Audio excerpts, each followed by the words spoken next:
서울 외곽의 뜨거운 여름 햇살 아래는 지친 발걸음을 이끌며 먼지 날리는 시골길을 걸었다. 손에는 팔리지 않은 복권 묶음을 들고 3살배기 5 쌍둥이 아들들이 그녀의 뒤를 따랐다. 큰아이가 작은아이의 손을 잡고 맨발로 흙길을 걸었다. 막내는 너무 지쳐 엄마의 치마를 꼭 붙잡고 배고픔에 작게 신음했다. 미애는 아이들을 바라보며 가슴이 미어졌다. 남편은 그녀가 임신 중일 때 트럭 사고로 세상을 떠났고 그녀는 무거운 뱃속에 아이들과 함께 혼자 남겨졌다. 5 쌍둥이를 낳은 후 미애는 친척 하나 없는 서울 외곽의 작은 마을로 이사했다. 가끔 도움을 주는 몇몇 이웃들 외에는 의지할 사람이 없었다. 뜨거운 햇볕이 내리쬐자 미애는 아이들을 부유한 주택가의 큰 느티나무 그늘 아래로 데려갔다. 방금 도착한 고급 주택 앞이었다. 그녀는 전으로 아이들의 땀을 닦아주고 반쯤 남은 물병을 나눠 마셨다. 아이들은 조용히 앉아 있었고 큰아이는 물병을 꼭 붙잡고 작은아이는 하품을 했다. 맑은 눈동자는 피곤함으로 가득했다. 미애는 잔디 위에 털썩 앉아 구겨진 복권 묶음을 바라보며 한숨을 쉬었다. 이걸 다 팔면 엄마가 너희들에게 빵을 사줄게. 그녀는 중얼거렸지만 하루 종일 한 장도 팔지 못했다는 사실에 마음이 무거웠다. 그때 반짝이는 검은색 자동차가 다가와 대문 앞에 멈췄다. 정장 차림의 중년 남성이 내렸다. 민준, 성공한 부동산 사업가였지만 외부와 단절된 삶을 살고 있었다. 그는 도시에서 회의를 마치고 휴식을 취하기 위해 집으로 돌아왔다. 느티나무 아래 5 아이들과 함께 있는 마른 젊은 여자의 모습이 그의 시선을 사로잡았다. 그 광경은 민준에게 신문을 팔던 어린 시절, 뜨거운 햇볕 아래 배고픔으로 고통받던 기억을 떠올리게 했다. 민준이 다가가 부드러운 눈빛으로 물었다.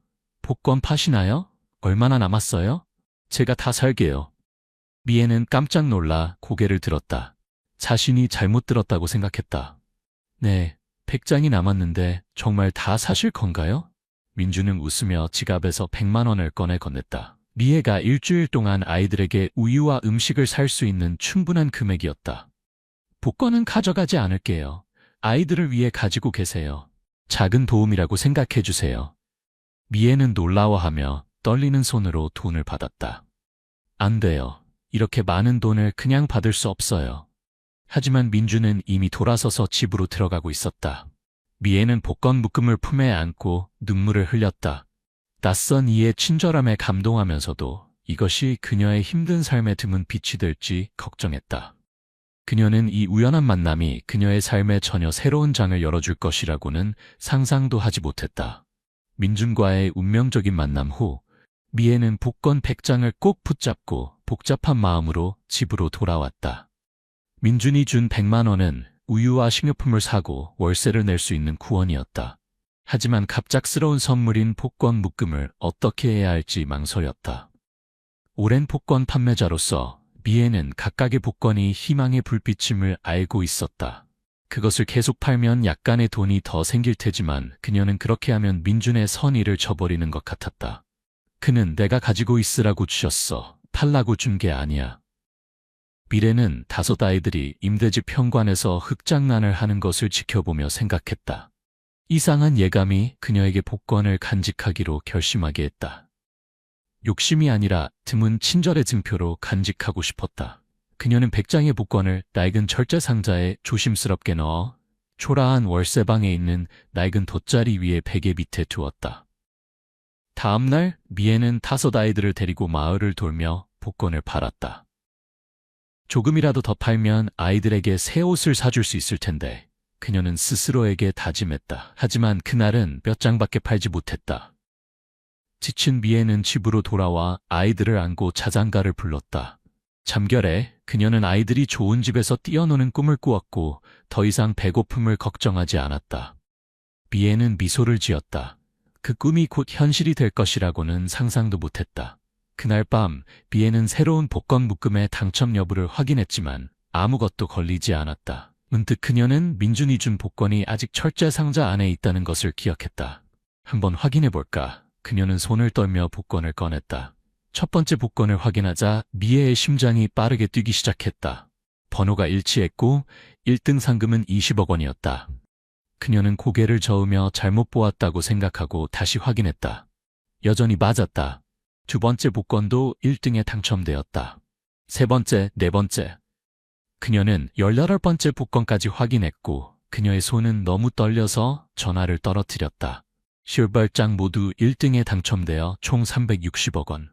나머지 82장은 작은 상금들에 당첨되어 40억 원을 더했다.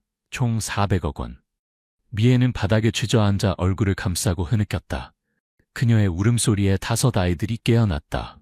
엄마, 왜 울어요? 큰아이가 걱정스럽게 물었다. 미애는 아이들을 품에 안고 울고 웃으며 말했다. 엄마가 꿈을 꾸는 게 아니야. 우리 이제 집도 있고 학교도 다니고 모든 걸 다 가질 수 있어. 아이들은 아직 무슨 일인지 이해하지 못하고 그저 엄마를 따라 웃었다. 그날 밤, 미애는 잠을 이루지 못했다. 그녀의 마음은 생각으로 가득 찼다. 새 집, 좋은 학교, 매일 먹을 것을 걱정하지 않는 삶. 하지만 그녀는 두려웠다. 이렇게 큰 돈을 어떻게 관리해야 할지 몰랐다. 다음 날 아침, 미애는 복권 판매소에 가서 당첨을 확인했다. 오랜 단골인 판매소 주인은 8장의 1등과 82장의 작은 상금들을 보고 눈이 휘둥그레졌다. 당신 인생이 바뀌었어요. 그는 말을 더듬으며 복권회사에 전화했다.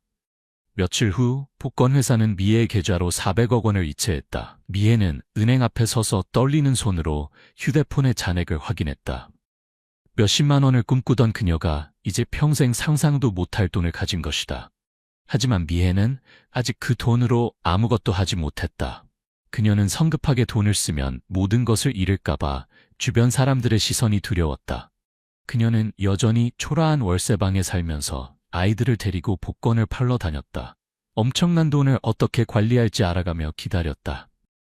5 쌍둥이 엄마가 400억 원에 당첨되었다는 소식은 빠르게 퍼졌다.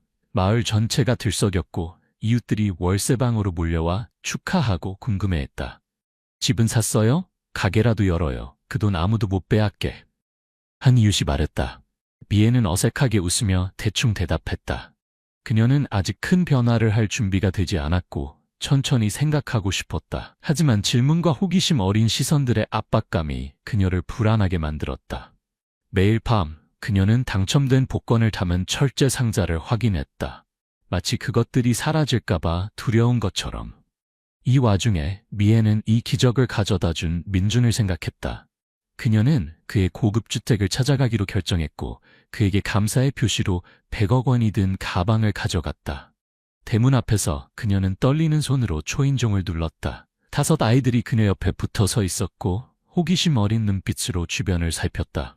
민준이 나타나 미애를 보고 놀랐다. 그녀는 이야기를 들려주었고 목이 메인 채로 말했다. 당신 덕분에 저와 아이들이 이렇게 되었어요. 이건 감사의 표시로 드리고 싶어요. 민준은 미소 지으며 고개를 저었다.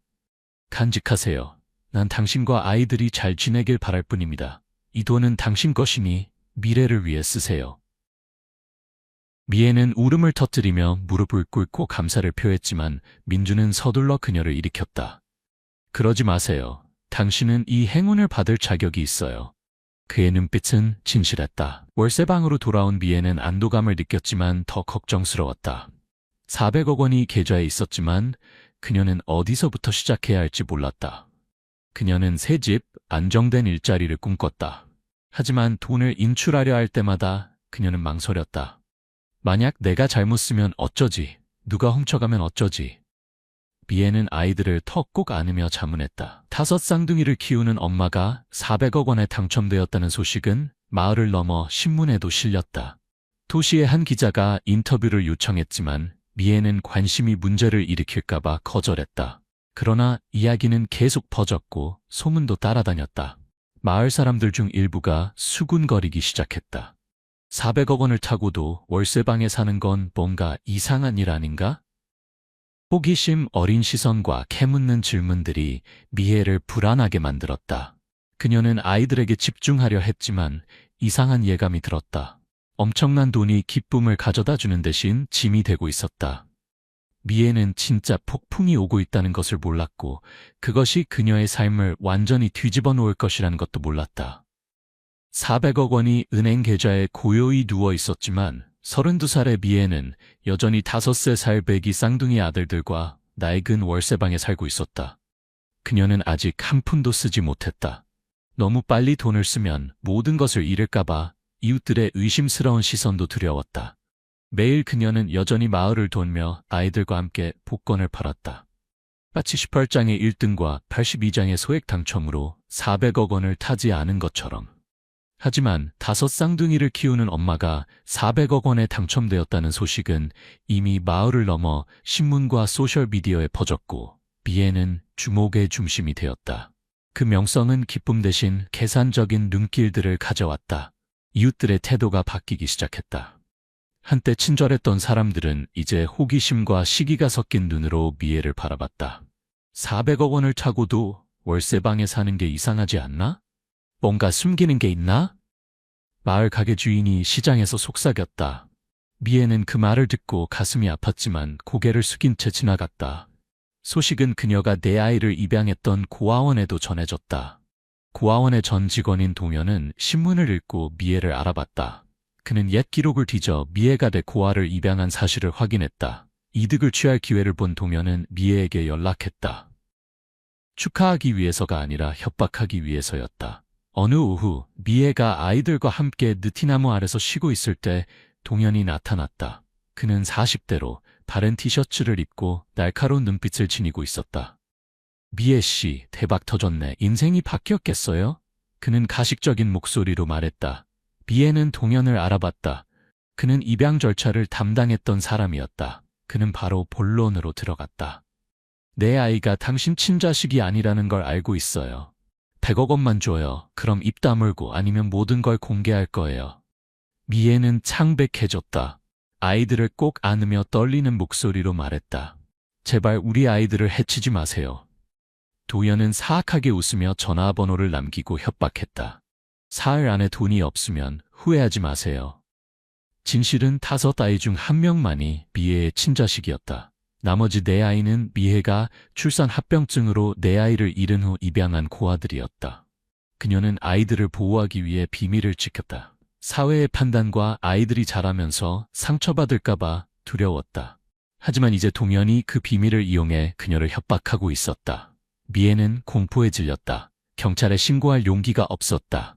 일을 크게 만들면 아이들에게 영향이 갈까봐 두려웠다. 그날 밤 그녀는 잠을 이루지 못했다. 아이들을 꼭 안고 막내는 엄마 품에 파고들어 작게 신음했다. 미애에 관한 신문 기사가 파문을 일으켰다. 기자지에는 미애가 홀로 5 쌍둥이를 키우는 것은 모성애의 증거이다 라고 썼다. 이 글은 의도치 않게 의심을 불러일으켰다. 온라인의 익명 계정이 질문을 던졌다. 5 쌍둥이를 가난 속에서도 다 키워낸다고?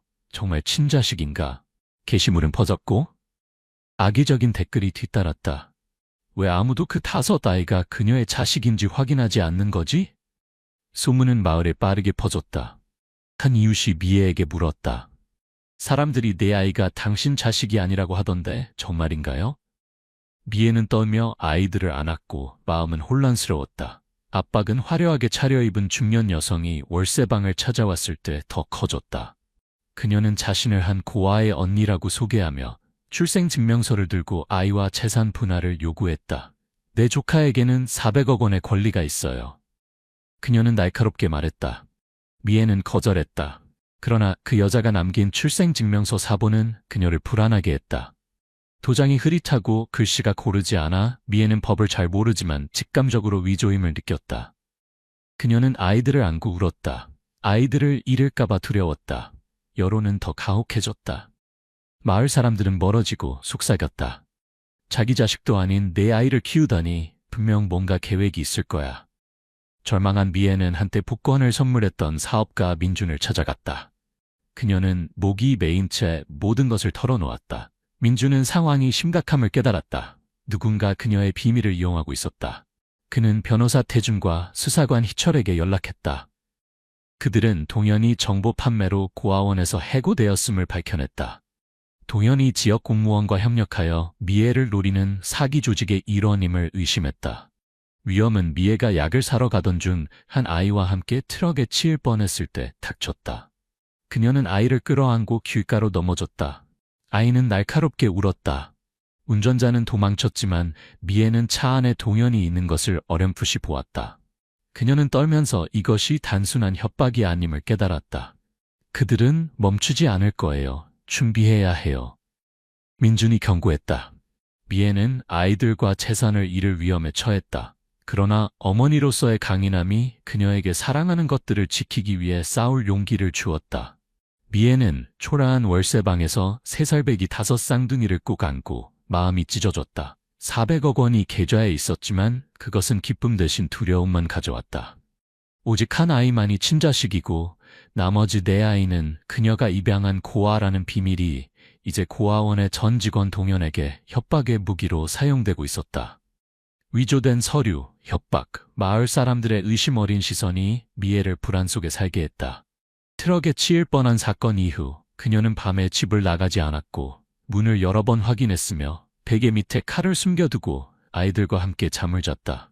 하지만 진짜 폭풍은 이제 시작이었고 그것은 곧 미애를 격렬한 싸움 속으로 끌어들일 것이었다. 마을의 여론은 점점 더 가혹해졌다. 내 아이가 친자식이 아니라는 소문이 소셜미디어에서 확대되고 과장되었다. 익명의 계정이 400억 원을 타낸 엄마의 숨겨진 비밀, 내 아이에게는 진짜 가족이 있다는 글을 올렸다. 그 글에는 스스로를 고아의 친언니라고 소개했던 여성이 남긴 위조된 출생증명서 사진이 첨부되어 있었다. 서류가 위조로 의심됨에도 불구하고 그것은 충분히 사람들을 자극했다. 한때 미애를 축하했던 이웃들은 이제 그녀를 판단했다. 어느 아침 그녀가 아이들을 데리고 우유를 사러 갔을 때 시장의 여성들이 수군거렸다. 대박 터졌는데 월세방에 사네. 뭔가 수상한 일이 있을 거야. 저 애들은 어디서 났지? 미애는 고개를 숙이고 막내를 안은 채 마음이 찢어지는 아픔을 느꼈다.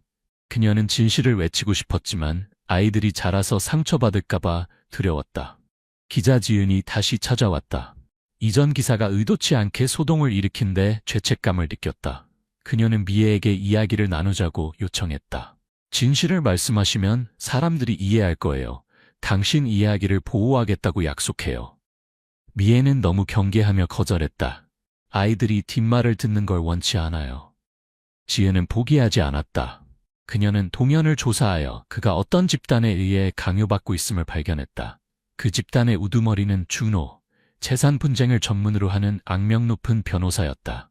그들은 동현에게 입양 기록에 대한 잘못된 정보를 제공하도록 강요하고 내 아이에게 가족이 있다고 주장하는 위조 서류를 만들어 양육권과 400억 원을 차지하려 했다. 지은은 고아원의 전 직원으로부터 동현이 폭력으로 협박받다는 증언을 녹음했다.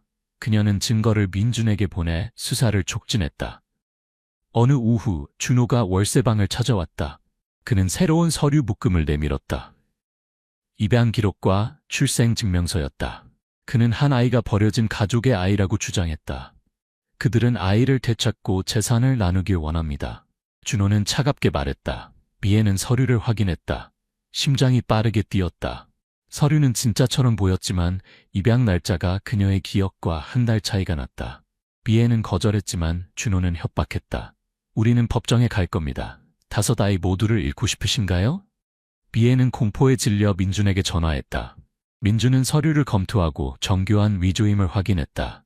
그는 준호가 사기 조직을 이끌며 동현을 꼭두각시로 이용한다고 의심했다. 그들은 당신의 모든 재산을 노리고 있어요. 민준은 경고하며 경찰에 신고하라고 조언했지만 미애는 망설였다. 일이 커지면 아이들에게 해가 갈까봐 두려웠다. 위험은 점점 더 가까워졌다. 어느 밤 창문으로 돌이 날아들었다. 쪽지가 붙어 있었다. 100억 원을 주거나 너희는 평화롭지 못할 것이다. 미애는 떨며 아이들을 방구석에 모았다. 불도 켜지 못했다. 다음 날 아침 그녀의 유일한 교통수단인 자전거 타이어가 찢겨 있었다. 미애는 공포 속에 살았고 아이들을 밖에 나가지 못하게 했다. 그녀는 베개 밑에 칼을 두고 어떤 대가를 치르더라도 아이들을 지킬 준비를 했다. 익명의 메시지가 계속 왔다. 시간이 다 되어가. 미애는 행동하지 않으면 모든 것을 잃을 것임을 깨달았다. 지은은 조사하던 중 중요한 단서를 찾았다. 그녀는 고아원의 또 다른 전 직원을 만났다. 그는 준호가 동현으로부터 입양 기록을 구매하고 가짜 서류를 만들도록 강요했다고 폭로했다. 지은은 증언을 녹음해 민준에게 보냈다. 민준은 넓은 인맥을 통해 독립수사기자와 연락하여 조직을 폭로할 준비를 했다.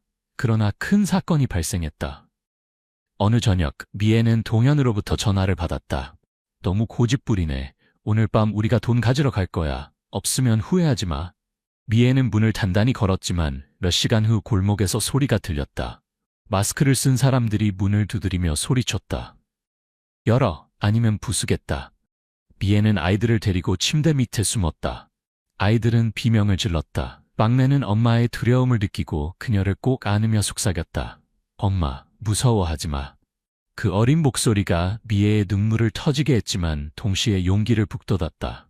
그녀는 칼을 쥐고 맞설 준비를 했다. 다행히 한 이웃이 소리를 듣고 경찰을 불렀다. 사람들은 도망쳤지만 미애는 그들이 돌아올 것을 알았다. 다음 날 아침 민준이 와서 미애를 설득했다. 혼자 싸울 수 없어요. 그가 말했다. 미애는 두려웠지만 동의했다. 그녀는 협박 메시지와 동현에 대한 설명을 제공했다. 경찰은 수사를 시작했지만 민준은 준호가 누군가를 매수해 방해할 수 있다고 의심했다.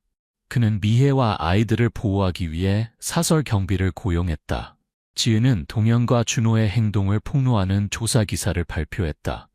기사는 충격을 주며 여론이 미애를 지지하도록 변화시켰지만 동시에 조직을 자극해 그녀를 더 큰 위험에 빠뜨렸다. 예상치 못한 사건이 발생했다. 한 고아의 생모라고 주장하는 여성이 지역 방송에 등장했다. 그녀는 울며 말했다. 가난 때문에 아이를 포기했어요. 이제 돌려받고 싶어요. 돈은 필요 없어요. 하지만 그녀의 교활한 눈빛이 미애의 의심을 불러일으켰다. 민준의 조사 결과 그 여성은 준호가 돈을 약속하고 고용한 사람이었다. 미애는 더 이상 침묵할 수 없었다. 그녀는 지은과의 인터뷰에 동의했다. 그녀는 출산 합병증으로 내 아이를 잃은 후 고 4명을 입양해 아픔을 치유했다는 진실을 털어놓았다. 사람들이 믿든 말든 상관없어요. 하지만 아이들은 내 전부예요. 그녀는 눈물을 흘리며 말했다. 그녀의 고백은 많은 사람들의 마음을 움직였다. 여론은 의심에서 공감으로 바뀌었지만 조직은 물러서지 않았다. 어느 밤 월세방은 붉은 스프레이로 돈을 내놓거나 죽어라는 글씨가 뿌려졌다. 미애는 무너졌다. 하지만 어머니로서의 강인함이 그녀를 다시 일으켰다. 그녀는 민준과 지은과 힘을 합쳐 법적, 언론적 전투에서 준호와 맞설 준비를 했다. 미애를 괴롭히는 질문 하나. 폭풍이 지나가기 전에 아이들과 돈을 지킬 수 있을까? 낡은 월세방에 앉아 미애는 3살 배기 5 쌍둥이를 꼭 안았다. 가슴은 불타는 듯했다. 계좌 속 400억 원은 그녀 인생의 드문 빛이었지만 이제 그것은 저주가 되었다. 오직 한 아이만이 친자식이고 나머지 4아이는 고아원에서 입양했다는 비밀이 사기 조직의 우두머리 준호와 그의 꼭두각시 동현에게 협박의 도구로 사용되고 있었다.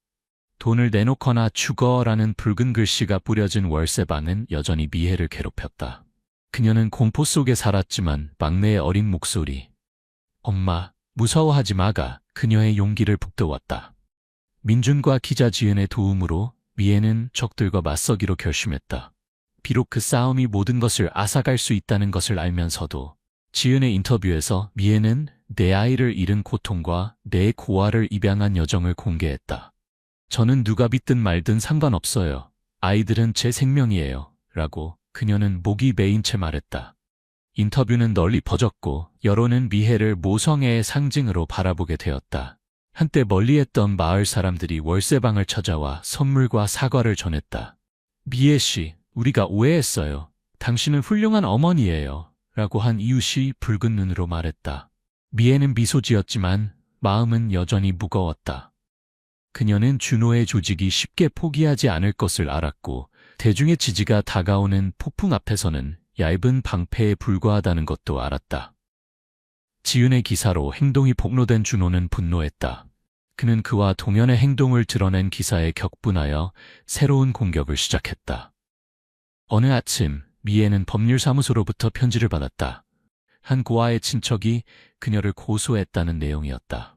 편지는 미애에게 아이와 재산의 절반인 200억 원을 넘기라고 요구했다. 법정에 서고 싶지 않다면. 미애는 떨며 준호가 전에 보여준 위조 서류와 비슷한 첨부 서류를 발견했다. 그녀는 목이 메인 채 민준에게 전화했다. 그들이 멈추지 않아요. 어떻게 해야 할까요? 민준은 안심시켰다. 우리에게는 증거가 있어요. 그들이 당황해서 무모하게 행동하는 거예요. 민준과 지혜는 대응책을 마련했다. 지혜는 고아원의 전 직원으로부터 얻은 녹음을 바탕으로 두 번째 조사 기사를 썼다. 준호가 동현에게 미혜를 협박하기 위해 가짜 기록을 만들도록 강요한 정황을 밝혔다.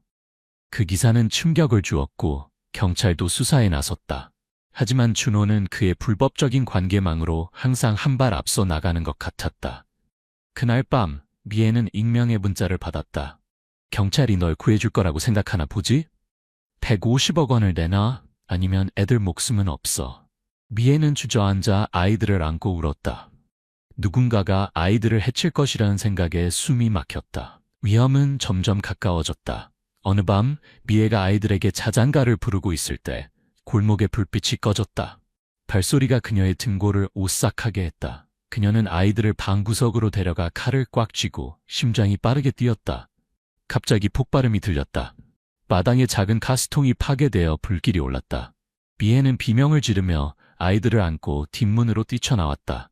연기가 집 안으로 퍼지기 직전이었다. 이웃들이 소리를 듣고 달려와 불을 껐지만 미혜는 이것이 사고가 아님을 알았다. 그녀는 어둠 속에서 동현의 모습을 보았다. 그의 눈은 증오로 가득했다. 다음 날 아침 민준이 심각한 표정으로 찾아왔다. 여기를 떠나야 해요. 그들은 장난치는 게 아니에요. 미혜는 고개를 저으며 눈물을 흘렸다. 아이들을 포기할 수 없어요. 이곳도 떠날 수 없어요. 민준은 사설 경비를 고용해 월세방을 지키게 했다. 그는 경찰에 연락하여 협박 메시지와 동현에 대한 설명을 제공했다. 한편 지은은 준호가 동현 가족의 생명을 위협해 그를 협박했다는 사실을 폭로한 또 다른 고아원 전 직원을 찾았다. 지은은 증언을 녹음하고 민준과 협력하여 준호가 다음 공격을 시작하기 전에 조직을 폭로할 준비를 했다. 준호가 새로운 움직임을 보였을 때 긴장이 고조되었다. 또 다른 여성이 지역 방송에 등장해 자신을 한 고아의 생모라고 주장했다. 그녀는 울며 말했다. 가난 때문에 아이를 포기했어요. 이제 돌려받고 싶어요. 돈은 필요 없어요. 하지만 교활한 눈빛이 미혜의 의심을 샀다. 민준의 조사 결과 그 여성은 성공하면 돈을 나누기로 약속받고 준호에게 고용된 사람이었다. 미혜는 더 이상 침묵할 수 없었다. 그녀는 직접 맞서기로 결정했다. 지은과의 두 번째 인터뷰에 동의해 5아이를 키운 여정과 그들에 대한 사랑을 이야기했다. 누가 믿든 말든 상관없어요. 아이들은 제 생명이에요. 그녀는 목이 메인 채 말했다. 인터뷰는 널리 퍼지며 미혜에 대한 대중의 지지를 더 높였지만 동시에 준호를 궁지에 몰았다. 준호는 절박해져 마지막 수를 두었다. 어느 저녁 미혜가 아이들과 놀고 있을 때 전화가 울렸다. 준호의 차가운 목소리가 들렸다. 넌 모든 걸 망쳤어. 오늘 밤 우리는 돈과 애들을 모두 가져갈 거야. 미혜는 공포에 질려 민준에게 전화했다. 민준은 경찰에 알리고 경비를 강화했지만 미혜는 임박한 위험을 느꼈다. 그녀는 매일 밤처럼 아이들에게 자장가를 불렀지만 마음은 불안으로 가득했다. 자정이 되자 골목에서 소리가 들렸다. 마스크를 쓴 사람들이 들이닥쳐 문을 부수기 시작했다. 미혜는 비명을 지르며 아이들을 데리고 침대 밑으로 숨었다. 아이들은 겁에 질려 울었다. 막내는 무서워하면서도 엄마를 꼭 안고 속삭였다. 엄마, 사랑해요. 그 말이 미혜의 눈물을 터지게 했지만 동시에 힘을 주었다. 그때 헤드라이트가 골목을 비췄다. 민준의 경비와 경찰이 도착해 침입자 3명을 체포했다. 그 중에는 동현도 있었다. 준호는 도망쳤지만 동현은 수갑을 차고 떨며 모든 것을 자백했다. 그는 준호가 미혜가 당첨된 걸 알았을 때부터 계획을 세웠다고 폭로했다. 위조 서류로 협박하고 400억 원을 빼앗으려 했다. 동현은 가족의 생명을 위협받아 억지로 꼭두각시가 되었다. 경찰은 동현의 집을 수색해 위조 서류와의 연결 증거를 발견했다. 준호에 대한 체포영장이 발부되었지만 그는 이미 사라졌다. 체포 소식에 여론이 들끓었다. 지은은 마지막 조사 기사를 발표하여 준호의 전체 조직을 폭로했다. 그 기사와 동현의 자백으로 경찰은 수사를 확대하고 준호를 추적했다. 미혜는 당장의 위험에서 벗어났지만 여전히 불안했다. 준호가 복수하러 돌아올까 두려웠다. 민준은 안전한 곳으로 이사할 것을 제안했고 이번에 미혜는 동의했다. 민준의 도움으로 그녀는 외곽에 작은 집을 임대했다. 새로운 삶을 시작했다. 그녀는 아직 400억 원을 쓰지 않았지만 일부를 사용해 아이들을 유치원에 보냈다. 그곳에서 아이들은 웃고 놀며 처음으로 어린 시절의 기쁨을 알게 되었다. 미애는 아이들이 노는 모습을 보며 폭풍 이후의 평화를 느꼈다. 그녀는 준호가 여전히 밖에 있고 언제든 돌아올 수 있다는 것을 알았다. 하지만 그녀는 더 이상 예전의 약한 어머니가 아니었다. 아이들에 대한 사랑, 민준과 지은의 지지, 정의에 대한 믿음이 그녀를 강하게 했다. 하나의 질문이 여전히 그녀를 괴롭혔다. 준호가 마지막 공격을 하기 전에 체포될까? 미애는 막내의 손을 잡고 미소 지으며 속삭였다. 엄마가 영원히 지켜줄게. 미애는 서울 외곽의 작은 집 앞에 서서 마당에서 뛰어노는 3살 배기 5쌍둥이를 바라보았다. 맑은 웃음소리가 울려 퍼졌다. 400억 원의 작은 일부로 임대한 이 집은 공포의 날들 이후 그녀와 아이들이 새 삶을 시작한 곳이었다. 하지만 사기 조직의 우두머리인 준호의 그림자는 월세방 침입 사건 이후 도망친 그가 여전히 미애를 불안하게 했다. 동현이 체포되고 모든 것을 자백했음에도 준호는 여전히 보이지 않는 위협이었다. 미애는 막내의 손을 잡았고 마당 밖에서 자동차 소리가 들릴 때마다 심장이 빨리 뛰었다. 그녀는 진정한 평화를 위해선 마지막 폭풍과 직면해야 한다는 것을 알았다. 동현 체포 이후 경찰은 수사를 확대하여 전국적으로 준호를 추적했다. 동현의 자백은 미애가 400억 원에 당첨되었다는 것을 알았을 때부터 준호의 계획을 드러냈다. 그는 위조 서류를 사용해 동현을 협박하여 재산을 빼앗으려 했다. 지은의 조사 기사는 음모의 세부 사항을 공개하며 여론을 충격에 빠뜨렸다. 마을 사람들과 온라인 커뮤니티는 미애를 지지하며 그녀를 강철 어머니라고 불렀다. 하지만 미애는 마음을 놓지 못했다. 매일 밤 그녀는 문을 확인하고 아이들과 함께 잠을 잤다. 준호가 복수하러 돌아올까 두려웠다. 엄마, 걱정하지 마요. 우리 여기 있어요. 막내가 그녀를 꼭 안으며 말했다. 어린 목소리가 미애의 눈물을 자아냈지만 동시에 힘을 주었다. 민준, 한때 복권을 선물했던 사업가는 굳건한 지지자가 되었다. 그는 새 집을 경비원으로 보호하게 하고 동시에 인맥을 통해 준호 수색을 촉진했다. 기자 지은은 계속해서 조사했다. 그녀는 준호가 가짜 신분으로 중부지방에 숨어있다는 익명의 제보를 받았다. 지은은 정보를 경찰과 공유했지만 준호가 자신이 추적 중임을 알고 있을까 걱정했다. 그는 궁지에 몰린 짐승 같았다. 미애 씨는 조심해야 해요. 지은이 민준에게 경고했다.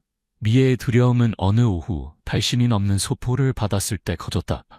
아내는 유치원 마당에서 놀고 있는 5 아이들의 사진과 함께 아이들을 조심해 라는 손글씨 메모가 있었다. 미애는 떨며 아이들을 품에 안고 즉시 민준에게 전화했다. 민준은 경찰에 알렸고 그들은 소포가 준호가 숨어있는 것으로 의심되는 충청남도의 우체국에서 발송되었음을 확인했다.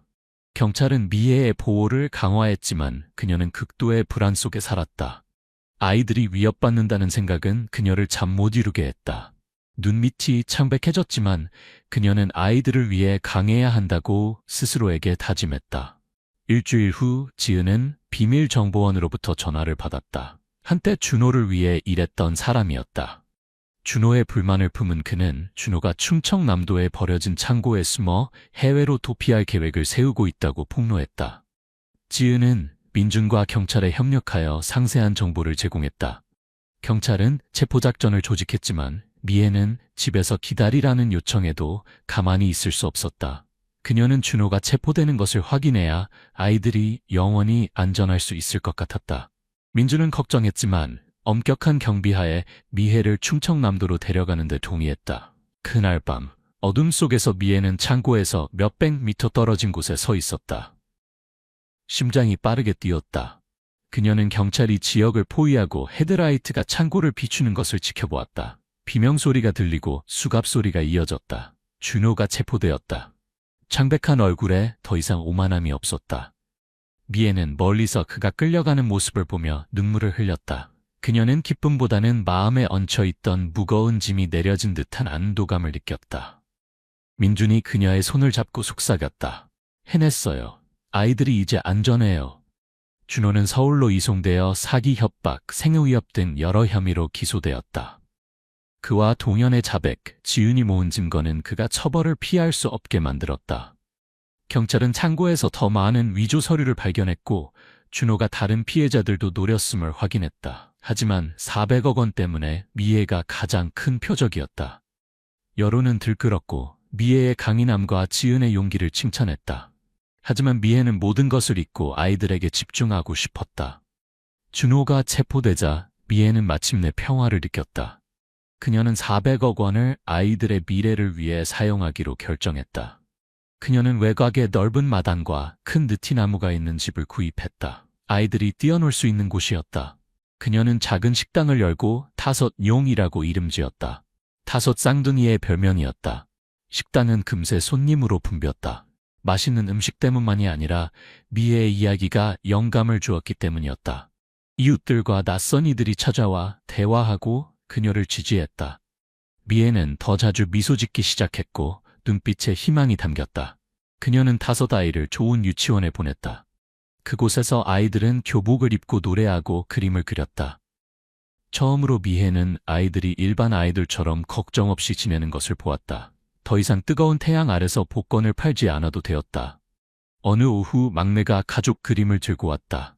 6사람이 무지개 아래 손을 잡고 있었다. 엄마랑 우리들 그렸어요. 엄마 웃는 모습이 제일 예뻐요. 아이가 말했다. 미애는 아이를 안고 눈물을 흘렸다. 하지만 이번에는 행복의 눈물이었다. 민주는 여전히 방문하여 아이들에게 장난감을 가져왔다. 그는 미애의 가까운 친구가 되었고 항상 그녀에게 당신은 모든 좋은 것을 받을 자격이 있어요 라고 상기시켰다. 지은은 조사기사로 뛰어난 기자로 인정받았지만 여전히 5용 식당에 자주 들러 미애와 자매처럼 대화했다. 어느 날 그녀는 미애의 여정에 관한 책을 쓰자고 제안했다. 당신 이야기가 많은 사람들에게 영감을 줄 거예요. 지은이 말했다. 미애는 망설였지만 어머니의 사랑이 얼마나 강한지 사람들이 알게 하자는 조건으로 동의했다. 1년 후 준호와 동현은 무거운 형을 선고받았다. 미애는 이제 유명한 5용 식당의 주인으로 더 이상 두려움 속에 살지 않았다. 그녀는 돈의 일부를 내 아이를 입양했던 고아원을 돕는 데 사용했다. 다른 아이들도 우리 아이들처럼 기회를 갖길 원해요. 그녀는 말했다. 한때 그녀를 의심했던 마을 사람들은 이제 그녀를 자랑스러워했다. 미애는 느티나무 아래 놀고 있는 아이들을 바라보며 진정한 평화를 느꼈다. 그녀는 더 이상 복권 파는 엄마가 아니라 강인함과 무조건적인 사랑의 상징이 되었다. 하지만 매일 밤 아이들에게 자장가를 부를 때 미애는 여전히 엄마가 영원히 너희를 지킬게라고 속삭였다.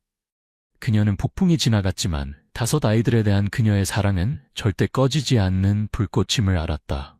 서울 외곽의 밤하늘 아래 달빛이 마당을 비추었고 미애는 미소 지었다.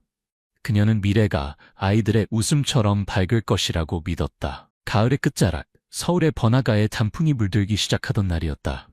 하늘은 맑고 바람은 선선했다. 평범한 오후처럼 보였지만 누구도 예상하지 못했던 순간이 한 사람의 인생을 완전히 바꿔놓을 것이었다. 정민우, 49세의 성공한 사업가는 7살 된 양자 준서의 손을 잡고 강남의 번화가를 거닐고 있었다. 준서는 밝은 얼굴에 순수한 미소를 지닌 착한 아이였다. 민우는 아이가 겨우 3살 때 서울 외곽의 한 보육원에서 입양했다. 피는 섞이지 않았지만 지난 4년간 민우는 자신의 모든 사랑과 관심을 이 아이에게 쏟아부었다. 어쩌면 그것은 자신의 어린 시절 결핍을 보상받는 방식이기도 했다. 그들은 막 아이스크림 가게를 나와 준서는 반쯤 녹은 아이스크림을 들고 학교에서 있었던 일을 신나게 떠들고 있었다. 갑자기 준서가 멈췄다. 둥그런 눈이 커지더니 한마디 말도 없이 아버지의 손을 뿌리치고 길 건너편으로 뛰어갔다. 길 건너편 대형 쇼핑몰의 오래된 벽 옆에는 한 여인이 초라한 옷차림으로 몸을 웅크리고 앉아 있었다. 그녀 앞에는 금이 간 플라스틱 그릇이 놓여 있었고 머리는 헝클어져 있었으며 햇볕에 그을린 피부는 그녀가 오랫동안 거리에서 생활했음을 말해주고 있었다. 아무도 그녀에게 관심을 두지 않았다. 준서가 그녀에게 달려가 안기며 울음을 터뜨릴 때까지는 엄마가 여기 있어요? 엄마 보고 싶었어요. 지나가던 사람들이 멈춰서서 이 광경을 바라보았다. 모든 시선이 그들에게 쏠렸다. 여인은 마치 숨이 멎은 듯 굳어버렸고 마른 손이 떨리기 시작했다. 그녀는 아이를 바라보며 마치 아주 오래된 기억의 조각을 보는 듯했다. 그녀의 입술이 움직였다. 아니야, 착각이야. 난 네 엄마가 아니야. 난 아이가 없어. 하지만 그녀의 눈에는 눈물이 고였고 떨리는 손이 아이의 어깨에 닿았다. 그 접촉은 불안하면서도 갈망이 가득했다. 마치 이 아이가 정말 자신의 아이였음을 믿고 싶어하는 것처럼. 그때 민우가 뛰어와 서둘러 준서를 여인에게서 떼어냈다. 준서는 저항하지 않았지만 목에 걸린 오래된 팔찌를 꽉 쥐며 속삭였다. 아빠, 틀린 게 아니에요. 엄마 머리 냄새가 기억나요.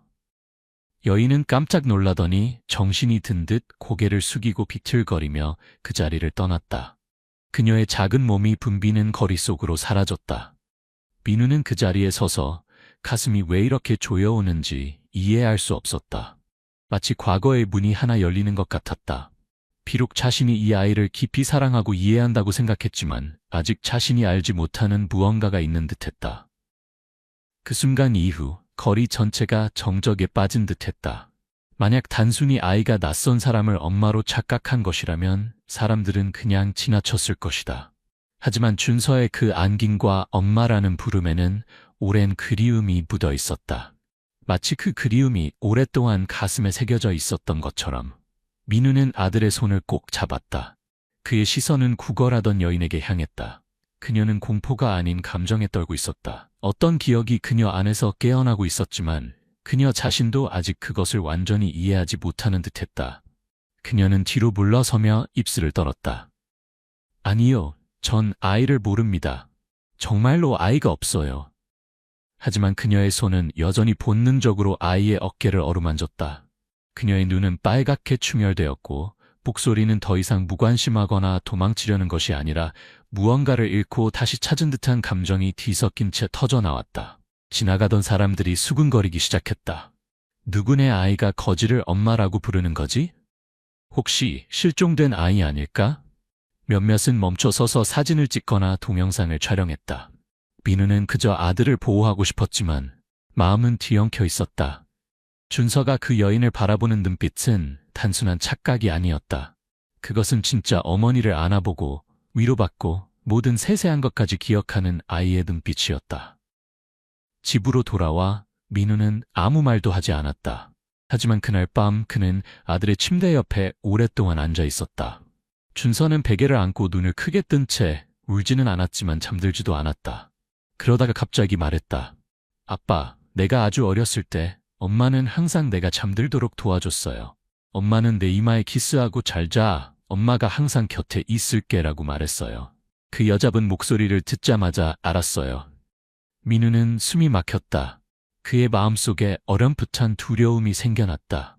아이를 잃을까봐 두려운 것이 아니라 이 아이가 자신에게 오게 된 여정이 그가 생각했던 것보다 훨씬 복잡할지도 모른다는 두려움이었다. 그리고 그는 이해했다. 아이를 진정으로 보호하기 위해서는 때로는 그 아이의 과거와 용감하게 마주해야 한다는 것을. 그날 밤 민우의 호화로운 아파트는 이상하리만치 조용했다. 평소처럼 준서의 웃음소리도 민우가 저녁 식사를 위해 아이를 부르는 소리도 들리지 않았다. 준서는 소파 한쪽에 움츠린 채 베개를 안고 창밖을 멍하니 바라보고 있었다.